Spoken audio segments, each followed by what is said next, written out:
Welcome to J.R. Hendrick Texan Consort, the podcast that deals with the early life of yours truly. And now, here's a story. April 13, 1994, 1 p.m. Eastern.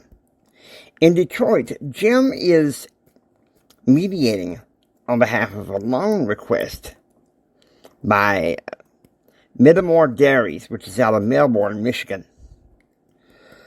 So far, the meeting is doing very stellar.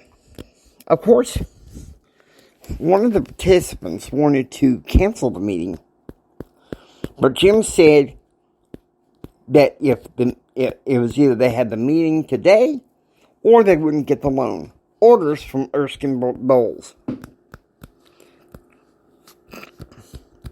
1 p.m. Central. JR is having lunch at Skyview with his Uncle Carl and Aunt Donna and Grandma Hendrick. I have to tell you, JR,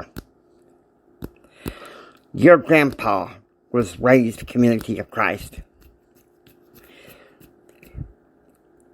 And he did his best to raise his kids. He was awfully tough on Jim. The thing is, in Jim's eyes, he was a coward. Mom, don't get started about Dad like that, please. Don't talk bad about him, okay? I'm just telling you what your brother saw. He saw him as a coward. I can't say I blame him. Look, your dad is confused. What he's doing is wrong, but cut him some slack. Dr. Pilsner announced today that he's only going to be working with graduate students at the Center for Public Affairs this fall, so cut him some slack and he can cut you a note or two for your precious metal investment. All right, I might consider that, J.R. said. But that town has changed him. Oh, honey, I think it's some problems at home, Grandma Hendrick said.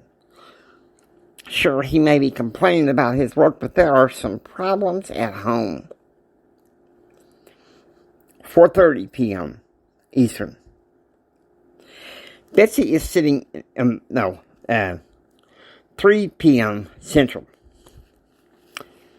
JR is in his dorm room studying his petroleum geology textbook when he receives a knock on the door. JR, it's Max, your cousin. You want to come out or do you want me to come in? Why don't you come on in? I want to talk, JR said. My dad got drunk at the barbecue too. We had to leave early, Max said. How do you do it? How do you put up with your dad? Son, JR said. Max, it had something to do with my birthright. You never met my granddad. He wasn't there when you would go visit the ranch. He was always out at some auction or finding some watering hole to get drunk in. But he taught me a lot. I also have an uncle, and he's given me a legacy. Showing me that there is a way for me to get out of all this. You want me to? I'll show you that way. What are you planning to do? You're saying you don't want Hendrick oil? I told my dad that I'm not coming back to live at the ranch, and I'm not coming back to live in the Midland, Odessa area. My plan is after we graduate from school, my buddy Ken and I are going to move to Dallas. Okay then, why? What's the deal? Look, as soon as you graduate from college, call me.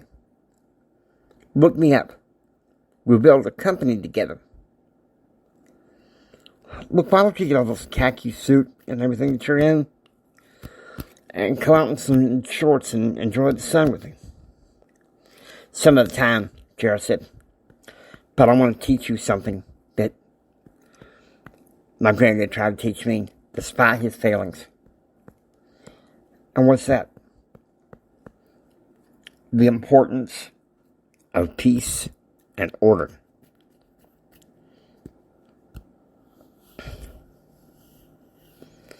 Seven 4:30 p.m. Eastern. Betsy is sitting in the front lounge, feeling remorseful about her recent fights with her husband. She realizes that she's been in a terrible attitude and plans to apologize to him as soon as he comes home tomorrow.